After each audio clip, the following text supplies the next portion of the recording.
한국이 이제 고도 성장을 하면서 한국 제품에 대한 경제적 수혜도 크고 그다음에 이제 한국과 교류하면서 가지고 오는 문화적 수혜도 크단 말이에요. 이번에 빈살만이 네옴시티 이런 거 하면 한국을 특별히 하는 것은 그들이 생각하는 세계 다양성과 친리라는 부분에서 한국이 두 개 다 아주 독보적인 지위를 차지하고 있기 때문에 이렇게 된 거라고 저는 생각합니다.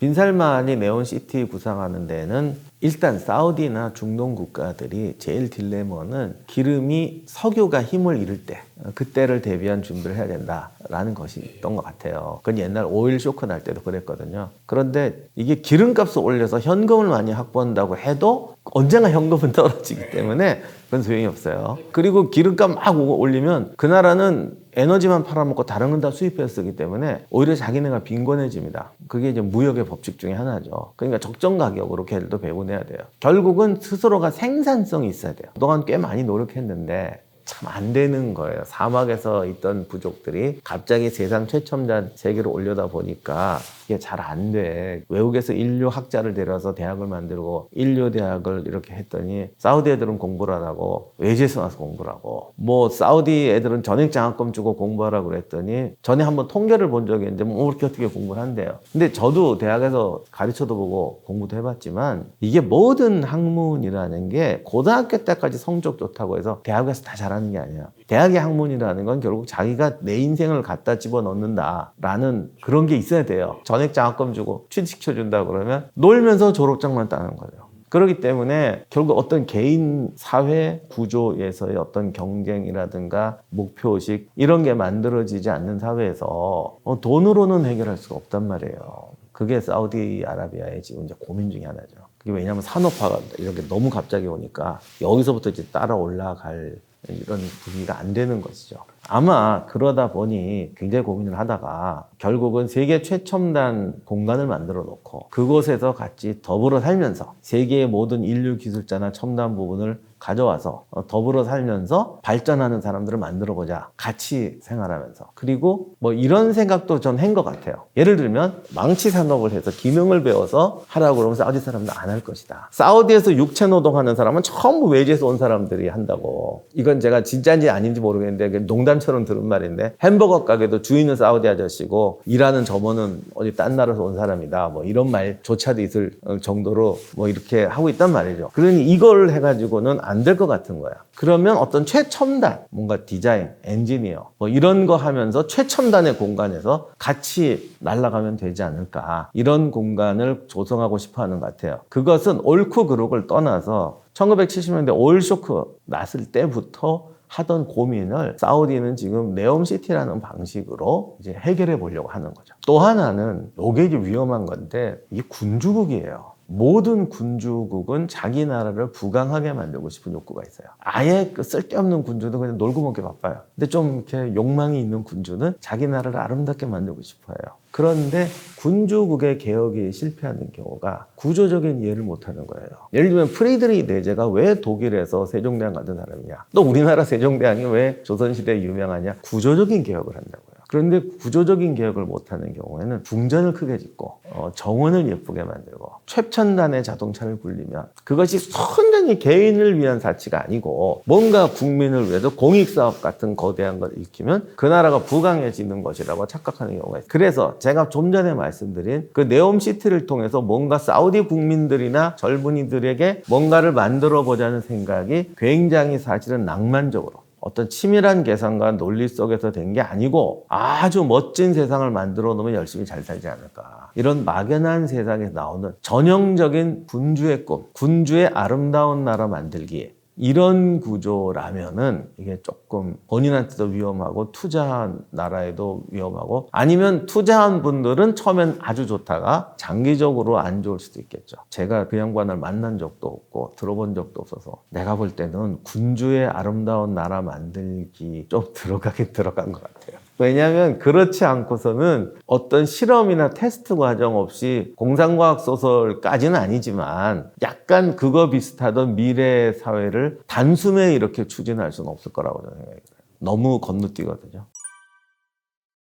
초기 오일머니는 정말 한국이 기술이라든가 자체적인 역량이 부족할 때 결국 육체적인 노력, 우리가 세상에 속된 말로 하면 악으로 깡으로 이런 거로밖에 바랄 수 없을 때 중동이라는 곳이 굉장히 건설하거나 이런 좋은 현장은 아니었잖아요. 워낙 아무것도 없던 시절이라 그 오일머니를 갖고 일단 현대화된 문화생활을 만들어야 되니까 진짜 건너뛴 거죠. 이건 제가 건설 현장에 가서 초기에 일했던 버스 기사분한테 들은 얘기인데 어떻게 보면 네옴시티 비슷해요. 아파트를 짓고 멋진 도시를 만들어서 빨리 한 번에 근대 국가로 건너뛰자고 하는 거죠. 근데 사람들은 양치기로 살고 있는 거예요. 그 사람들 도시를 만들어서 아파트에 집어넣었다. 이 말이 좀 과장인지 모르겠지만 그분 말은 그러더라고. 그랬더니 아파트 입주하는데 양을 데리고 들어오더라. 뭐 그렇게 말씀하시는 분도 제가 봤어요. 그런데 어쨌든 오일머니로 문명을 만들어서 사람을 그 속에 넣어서 근대 국가를 만들어 보자는 발상이 어떻게 보면 네옴시티도 비슷한 것 같아요. 근본적으로는 그런 토대에서 이 방법, 저 방법, 이 방법 써보는 거죠. 네옴시티 같은 경우는 70년대 오일머니, 한국이 분들이 가서 사막에서 일하고 할 때는 다른 나라에서 만들어진 걸 갖고 왔죠. 왜 이제는 다른 나라에서도 못 만드는 걸 해보자. 모두의 꿈이고 시작도 못 해본 걸 해보자. 그러면 세상에서 가장 첨단적인 애들이 몰려오지 않을까. 그러면 우리는 아파트에 양을 끌고 들어가는 사람이 아니라 우주선에 같이 참여하는 사람이 된다 라고 생각하고 싶은데 이게 이제 비중이 잘못되면 우주선에 들어가서 내가 승객이 되면 우리는 최첨단 국민이 되는 거 아니냐. 세계 어떤 나라에도 못 앉아보는 우주선을 타고 노는 국민이 되면 우리는 최첨단 국가 아니냐. 이런 생각일 수도 있다는 거죠. 아마 섞여 있을 거예요. 제가 알기로는 한국이 이제 아직 첨단 기술 같은 게 없을 때 결국 남이 하기 힘들어하고 잘 안 하는 중동 사막 같은 데서 아파트 짓고 도로 닦고 이런데 이제 우리 건설분들이 가서 고생하시면서 사실 거기서 또 배우는 것도 있었어요. 감리나 이런 거를 선진국에서 하니까 제가 들은 바로는 그때 또 많이 배웠대요. 아까 제가 처음 말씀드린 것처럼 단지 가서 고생만 하신 게 아니고 건설이라는 게 종합이잖아요. 그러니까 그거 하면서 또 배우고 이렇게 해서 오일 달러만 가져온 게 아니라 지식이나 경험도 빨리 섭취하는 계기가 됐던 거죠. 그 부분을 자꾸 놓쳐요. 그런데 다만 거기 있는 분들이 지금처럼 뭐가 이렇게 에어컨이 뭐 이런 게 잘 되어 있던 시절도 아니고 심지어 어디는 뭐 게릴라 나타나는 데도 있었고 선진국에서 가기 싫어할 때 또 인도, 태국, 뭐 한국 이런 그 끔찍한 데서 이제 지금은 이제 카타르에서 월드컵도 하고 도시 들어가자 에어컨 빵빵하다고 그러지만 그때는 그런 물 뭐 이런 거 고생하면서 벌어왔기 때문에 이제 오일 달러라는 말이 붙었던 거죠.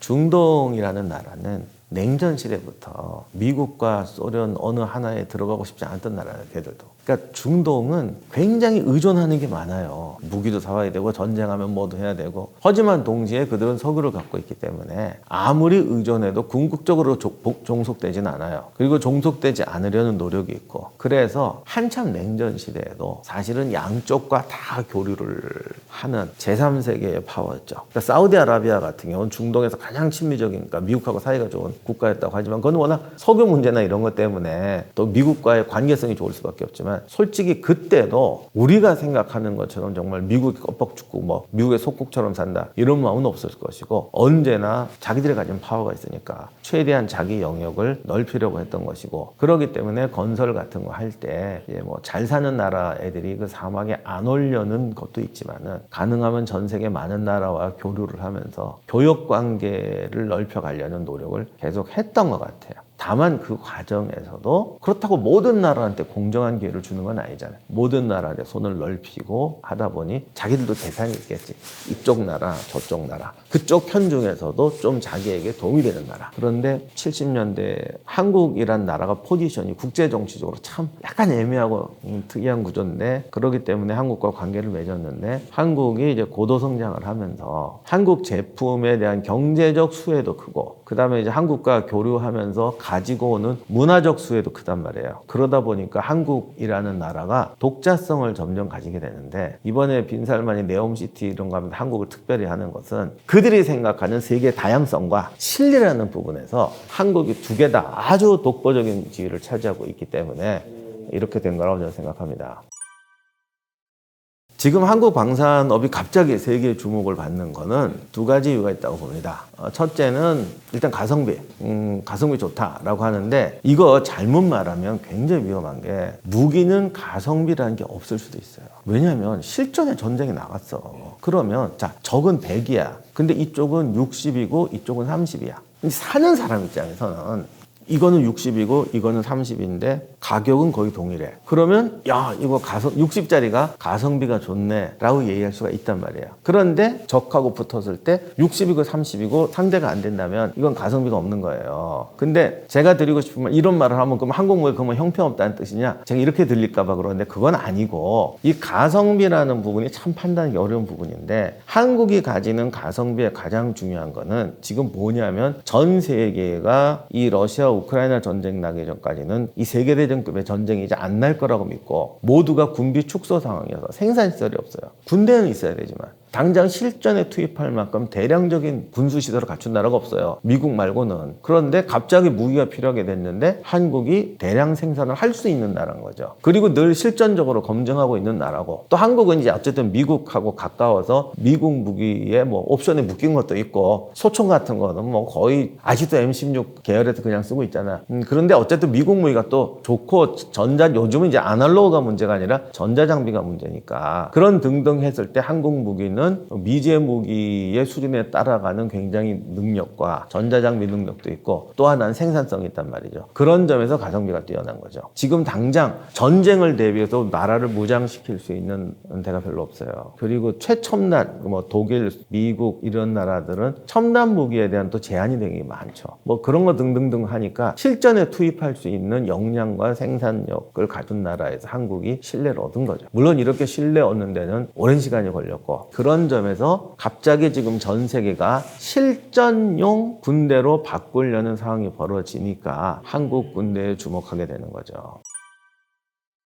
사우디라는 나라가 중동에서 강자가 된 거는 정말 석유 이후예요. 파이잘이 그 하산가가 그 오스만 제국의 반란 일으킬 때도 자기들이 이렇게 중동의 패자가 된다 이런 생각은 어떤 정치적인 생각만 했던 것 같아요. 왕좌를 만들어서 아들들이 딱 여기 뭐 이라크, 요르단, 뭐 시리아 이런 거 다 점령해서 우리 왕자를 재건하자라는 생각이었지, 석유와 경제력을 가지고 세계에서 홀로 서서 흔드는 나라가 될 거라는 생각까지는 안 했던 것 같습니다. 그런데 이제 와서 이제 그게 되니까 사우디가 중동의 이제 새로운 강자가 됐고, 과거에는 친미 국가였지만 점점 세지니까 이제는 미국만이 아니라 세계에서 이제 우리가 독자적으로 살 수 있는 나라가 되고 싶다. 네옴시티는 어떻게 보면 그런 기념탑일 수도 있어요. 미국에도 없고 소련에도 없고 전 세계도 없는 도시. 그게 뭘 말하느냐? 우리가 이제는 친미도 아니고 친소도 아니고 독자적인 중동의 패자다, 이렇게 말하고 싶은 생각일 수도 있겠죠. 그게 논리적으로 맞는 거냐는 건 나중을 치더라도요. 그런데 이제 중동의 정통적인 강자는 이집트하고 이라크였는데, 석유가 흔들어오는 중동의 절대 강자의 이 구조를, 그러니까 사우디가 들어서면서 옛날의 패권 구조가 깨져버렸잖아요. 그걸 회복하려고 했던 게 이라크였죠. 그래서 걸프전이 났던 것이고, 그전에는 이집트였는데 이집트가 이라크보다 먼저 중동의 패자가 되고 싶어 했죠. 왜냐하면 거기 또 이스라엘이 꼈으니까. 그래서 4차 중동전까지 일으켰단 말이에요. 솔직히 4차 중동전에 여러 나라를 끼어들었다고 하지만 이라크는 약간의 의용병, 지원병 보낸 수준이었고, 사실은 이집트가 거의 다 한 전쟁이었죠. 그런데 4차 중동전까지 하면서 이집트가 내린 결론이 이제 전쟁 그만하자. 전쟁은 우리에게 아무것도 남기지 않는다. 그래서 이집트와 이스라엘이 평화조약을 맺고 전쟁에서 빠져버렸습니다. 물론 팔레스타인 지원 이런 것을 조금 하고 있지만, 그 뒤로 4차 중동전 이후로 이집트하고 이스라엘은 직접적인 전쟁은 안 하고 있어요. 물론 그렇다고 아주 우호국가가 된 것도 아니지만, 그러면서 이제 전쟁이 시리아나 레바논으로 넘어갔고, 어떻게 보면 이집트는 배신자 소리 들으면서 빠졌죠. 노벨 평화상 받고. 그러면서 이제 이라크가 중동의 패자가 되자고 할 때 걸프전이 나면서 이라크를 뒤흔들어 놨고, 그러다 보니까 이란이 다시 이슬람 혁명으로 가면서 독자 세력을 만들려고 하고, 결국 미국 입장, 서방 세계든 소련이든 입장으로 봐서는 잘 소련이라고 또 이라크 이렇게 막 신나는 것도 아니에요. 걔들도 똑같아. 그러니까 이제 중동의 패자가 될 수 있는 국가가 이라크하고 이란이 남았는데, 이란은 그동안의 오랜 역사를 보면 항상 한 번 치는 국가지 중동을 지배하는 국가는 아니에요. 지금은 이제 핵무기 들고 이제 버티고 있는. 근데 또 이란도 굉장한 산유국이잖아. 그 이라크가 이제 걸프전으로 얻어맞으면서 이제 중동 판도가 깨졌고, 요런 틈을 타서 사우디가 이제 자기가 중동의 새로운 방식의 새로운 패자가 되려고 하는 것 같아요. 그리고 이란 같은 경우는 호메이니가 혁명하면서 약간 폐쇄적인 구수적인 경제체로 돌아갔고요. 이라크는 중동을 제패하려고 했지만 약간 전통적인 그 독재 정권 이런 구조가 있기 때문에 자기 나라도 그런 낡은 방식으로 통치를 했거든요. 그러니까 미국이 개입하고 악의파를 떠나서 그런 식으로 확대했어도 또 문제가 터졌을 거예요. 그러니까 중동 국가에서 제일 문제는 석유를 가졌기 때문에 서방 세계나 세계 모든 나라에 대해서 어떤 일정한 발언권과 파워를 가지고 있지만 자기네가 지역을 통치하고 스스로 발전시키기 위해는 역량이 너무 딸리고 전근대적이거나 권위주의적이란 말이죠. 이런 문제가 남아있다 보니까 자기들 스스로의 체제적인 한계가 계속 터지고 그런 문제가 심지어 5.1달러로 뭘 한다고 해도 오늘날 이제 21세기처럼 국제관계가 옛날에 뭐 그쪽이 독재자든 상관없어 뭐 뇌물을 달래도 상관없어 우리는 그냥 건물 짓고 나오면 돼 이러는 시대가 아니잖아. 이젠 국제 표준화된 걸 요구하는 시대가 되니까 그런 부분에서 그런 어떤 옛날식 경제나 권력 체제가 스스로가 또 제약이 되는 거죠. 그렇기 때문에 우리가 중동 문제를 볼 때 그 유럽 서구나 뭐 강대국들의 횡포라는 부분에 대해서도 당연히 봐야 되지만 그 횡포를 부려도 그 횡포를 당하는 사람이 또 어떤 사람들이며 그들이 왜 그쪽을 제대로 지배하지 못해서 저런 식의 횡포를 당하느냐는 부분도 잘 생각해 봐야 돼요. 사실 어떤 분들은 이슬람 교리가 과격하니까 테러리즘이 난다라고 생각하시는데 이슬람이라는 것이 포용할 수 있는 게 있고 없는 게 있었고 그 내부에 굉장히 그 많은 격차와 지역적 차이가 있다고 그랬잖아요. 그러다 보니까 이슬람 내부에서도 사실 분파가 되게 많고요. 그쪽끼리 사이 엄청 안 좋아요. 그러다 보면 뭔가 중간에 소외된 지역, 좀 단순화된 지역, 정말 산에 고립된 지역 이런 데 있는 사람들은 제일 문제가 세상의 다양성을 이해를 못해요. 결국 그런 환경에 사는 사람들, 특히 이제 좀 소외된 거나 고통받는 특별한 부족들 이런 집단들이 오래전부터 그 이스마일파라고 그 옛날부터 굉장히 극단적인 형태로 가게 돼요. 악을 제거하면 선해진다. 간단히 말하면 이거예요. 근데 여기에 어떤 종교적인 이념까지 들어오면 그 선에 대한 엄청난 그 확신이 생기게 되죠. 그러면 악을 제거하고 있는 사람들에게 수양을 강조하고 그런데 이 나라가 오랜 문화와 전통과 그림은 있는데 산업화라든가 또 지금 여기는 온 외세가 다 작동을 하고 있잖아요.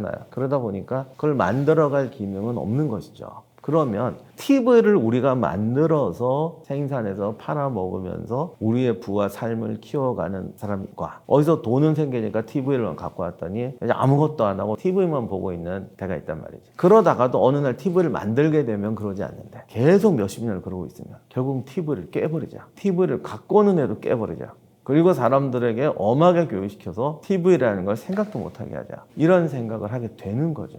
우리도 사실 옛날에 TV 요물단지라는 말 얼마나 많이 했으며 흑백 TV에서 칼라 TV로 바꾸자 그랬더니 지금 하면 참 말하기도 창피합니다만 별별 이유로 안 된다고 그랬어요. 기업체에서는 전자회사에서는 당연히 칼라 TV 기술을 발전시켜서 팔아먹고 싶었죠. 그러면 이쪽에서는 이것들이 괜히 흑백 봐도 상관없는데 기업이 돈 벌려고 백성들한테 이렇게 하는 것이고 유혹하는 것이고 백성들이 칼라 TV를 보게 되면 이렇게 해서 더 안 좋은 세상이 올 거다. 깨버리자. 우리도 이런 생각했었다고요. 근데 그런 것들이 우리가 기술도 하고 우리 기업이 만들지만 그렇지 않은 곳에서 또 아주 고립된 지역에서 그렇게 살고 있고 저쪽에서는 막 도시가 뻑뻑 뻗어나가고 부유층들은 세계적인 부자가 돼서 저렇게 놀고 있고 우리는 그걸 부러워만 하고 있다면 그쪽으로 갈 수 있는 선이 끊어져 있다면 오히려 이 모든 걸 단절하고 우리들의 세계로 가자. 또는 이제 아주 나쁜 애들은 이걸 끊어버리면 우리가 5.1달러를 가지고 이제 누구처럼 우리도 요트 가진 부자가 될 수 있을 것이다. 이렇게 생각하는 욕망 있는 사람도 없다고는 할 수 없겠죠. 근데 지금까지는 대체로 이제 율법적인 구조로 하니까 자기들은 더 검소하게 이런 모습으로 가고 있는데 결국은 그런 것들이 극렬 테러리즘이 끊어지지 않는 중요한 이유일 겁니다. 제가 중동전 살 때부터 걱정했는데 중동이라는 세계는 하나의 세계가 아니다. 하나로 연결된 것처럼 보이는 굉장히 강렬한 끈이 하나로 묶어 있는 것처럼 보이지만 실제로는 내부가 너무 다르기 때문에 끈으로 묶어 있는 것이다. 그래서 제가 오늘 드린 말씀은 거의 원론적인 이야기들이고 세부적인 이야기에 대해서는 아마 좀 더 많은 차이가 있겠지만 여러분들이 이제 중동 문제에 관심을 가질 때 그런 하나의 틀을 가지고 지식을 제대로 위치시키는 그런 데 도움이 되기를 바라고 그 다음에 이제 석유라든 전쟁이라든가 외세, 서방, 냉전 이 한 지역에 이 지구상으로 움직여가는 가장 큰 이슈들이 몰려있단 말이에요. 그러다 보니까 우리들이 자꾸 가해자와 피해자, 선과 악을 나누는 구조가 생기는데 사실 그 복잡한 세계 속에서 이거를 단순화시켜서 나온 게 탈레반인 거죠. 그들이 극렬한 테러를 할 수 있는 것은 피해의식이 강렬하기 때문이에요. 이 문제는 우리가 아니라 남들의 강대국에 의해서 만들어진 구조다. 그래서 그들의 강대국의 책임과 잘못은 당연히 비판해야겠지만 세상은 문제를 한 가지 누가 모두 덮어쓴다고 해서 예를 들면 이스라엘은 책임은 영국에 있다. 뭐 영국이 이걸 인정한다고 하더라도 지금 이스라엘 문제를 시간을 되돌릴 수는 없어요. 그렇기 때문에 문제 복잡성과 다양성이라는 부분을 직시하고 책임을 이야기할 때도 책임을 인정하는 것으로 해결될 문제와 그 책임이라는 것은 구조적인 연속성 속에서 그런 부분을 충분히 이해해야만이 중동을 제대로 이해할 수 있을 것이고 한국이 어쨌든 지금도 앞으로 50년은 중동은 최고의 오일머니 파워일 텐데 중동을 올바로 이해하고 접근해야 한국이 가성비 높고 훌륭한 제품을 파는 국가만이 아니라 그들이 신뢰하고 의지할 수 있는 국가로 진정한 파트너로 거듭날 수 있고 한국이 지금까지 성장한 사막에서 맨몸으로 일으켰던 우리가 오히려 그들에게 완전히 달라진 모습으로 나타나. 사실 어떻게 보면 빈살만이 한국에 대해 특별한 우애를 가진다면 그것 때문일 수도 있어요. 그들이 기억하는 70년대 한국과 지금의 한국을 봤을 때 전 세계에 이것처럼 바뀐 나라가 있냐는 거죠. 이게 사우디가 제일 고민하는 문제 아니야. 자기들은 더 많은 엄청난 부와 엄청난 국제 영향을 가지고 있는데 왜 한국처럼 못하냐는 거예요. 그래서 네옴시티에서 같이 살면서 뭘 좀 배워보자. 이런 의미일 수도 있죠. 그래서 우리가 거기에 잘못 들어가게 되면 거만한 교사가 되기 딱 좋습니다. 진정으로 중동을 이해하고 그들도 모르는 거를 선진국이란 그런 거예요. 후진국에 가서 사과만 하는 게 선진국이 아니고 그들도 모르는 거를 깨우쳐줘서 그들 스스로가 날개를 펼 수 있게 만들어주기를 원하는 거거든요. 지금 사실 사우디도 절박할 거예요. 그런 문제가 지난 반세기 동안 해결되지 않았기 때문에 그들이 만약 한국에 기대하는 것이 그거라면 네옴시티에서 한국의 위상은 또는 사우디와의 관계는 굉장히 달라질 수 있습니다.